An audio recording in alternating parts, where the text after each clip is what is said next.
वज़ीर-ए-आज़म की हिदायत पर रियल एस्टेट और हाउसिंग शोबे की बहाली का वर्किंग पेपर तैयार। ज़राए के मुताबिक वज़ीर-ए-आज़म शहबाज शरीफ को टास्क फोर्स की सिफारिशात भिजवा दी गई है। वज़ीर-ए-आज़म का सिफारिशात का जायजा लेने के लिए 3 फरवरी को इजलास बुलाने का फैसला। रिहायशी घरों के लिए इजाफी मंजिल की तामीर की इजाजत देने की तजवीज़। पहली मरतबा घर खरीदने वालों को टैक्स में मुकम्मल छूट देने की तजवीज़ भी सामने आ रही है। वज़ीर-ए-आज़म की हिदायत पर रियल एस्टेट और हाउसिंग शोबे की बहाली का वर्किंग पेपर तैयार हो चुका है।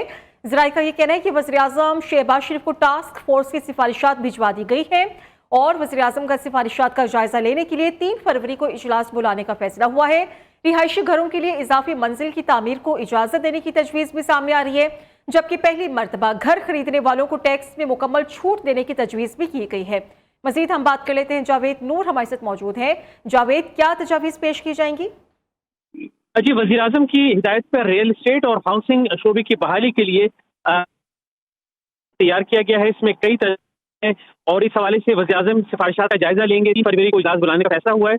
इसमें कई जो है है तो ये रिहायशी घरों के लिए इजाफी मंजिल की तामीर की इजाजत देने की तजवीज़ है। पहली मरतबा जो घर खरीदेगा उसे टैक्स में मुकम्मल छूट देने की तजवीज़ है, जबकि प्रॉपर्टी की खरीद और फरोख्त पर भी टैक्स की शरह कम करने की तजवीज़ ज़ेर गौर आएगी। इसके अलावा फेडरल एक्साइज ड्यूटी खत्म करने और कम आमदनी वाले तबके को सब्सिडी देने पर भी गौर किया जाएगा। ज़राए का ये कहना है कि घरों की तामीर के लिए कर्जे देने का ऑप्शन भी ज़ेर गौर है और इसका मकसद ये है कि जो रियल एस्टेट और हाउसिंग का शोबा है उसे बहाल किया जाए। और वज़ीर आज़म शहबाज शरीफ ने टास्क फोर्स की को सिफारिशात जो है वो भिजवा दी हैं और इस हवाले से तवक्को के परसों जो है यानी 3 फरवरी को संभाले। शुक्रिया आपका जावेद।